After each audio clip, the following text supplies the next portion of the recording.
అక్కినేని నాగచైతన్య సమంతల వివాహం అనేది ప్రస్తుతం బహిరంగ ప్రచారానికి తెలిసిన విషయమే. వచ్చే ఏడాదిలో వీరిద్దరూ ఒకటి కాబోతున్నారన్న సమాచారం ఇప్పటికే అధికారికంగా వెలువడింది.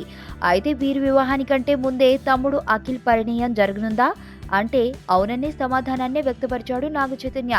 ఈ ప్రకటనతో సినీ జనాలతో సహా అక్కినేని అభిమానులు కూడా అవాక్కయ్యారు. సహజంగా ఇంట్లో పెళ్లిళ్ల తంతు వయసు ప్రకారంగానే జరుగుతూ ఉంటుంది. ఏదో కొన్ని అనివార్య కారణాలు మినహా వయసుతో నిమిత్తం లేకుండా చేస్తుంటారు. ఇలాంటి ఘటనలు కేవలం చాలా అరుదుగా నమోదవుతుంటాయి.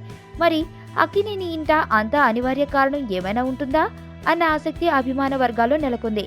అఖిల్ నిశ్చితార్థం డిసెంబర్ 9వ తేదీన ఇప్పటికే ఖరారు కాగా వచ్చే ఏడాది ప్రథమార్థంలో అఖిల్ వివాహం జరగనుందన్న సంకేతాలు వ్యక్తమవుతున్నాయి. అలాగే ఇంట్లో చిన్న పిల్లవాడికి ముందుగా ఎలా చేయరో ఒకే ఏడాది అన్నదమ్ముల వివాహాలు కూడా జరపరు. మరి ఆ లెక్క ప్రకారం అయితే ఉగాది ముందుగా అఖిల్ వివాహం జరిగితేనే చైతుకు అవకాశం దక్కుతుంది. లేదంటే మరో ఏడాది వేచి చూడక తప్పని పరిస్థితి ఎదురవుతుంది. లేదంటే ఈ నమ్మకాలు సాంప్రదాయాలకు అతీతంగా చైతు వివాహం జరుగుతుందేమో చూడాలి.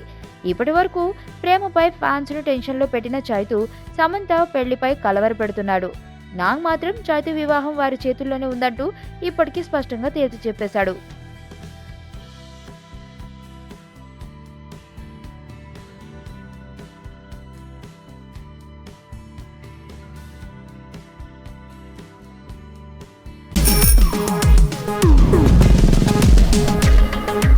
ప్రపంచంలో ప్రతి ప్రేమ కథ మధురంగా ఉంటుంది. మనది మనకు మరీ అద్భుతంగా ఉంటుంది. నా ఫీలింగ్స్ ఎక్స్ప్రెషన్స్ అన్ని పేపర్ మీద రాసి తనకి ఇస్తాను రా. అవసరమా రా ఇదంతా? ఇన్ఫాచ్యువేషన్ రా. రే, అమ్మాయిని చూసిన వెంటనే అలా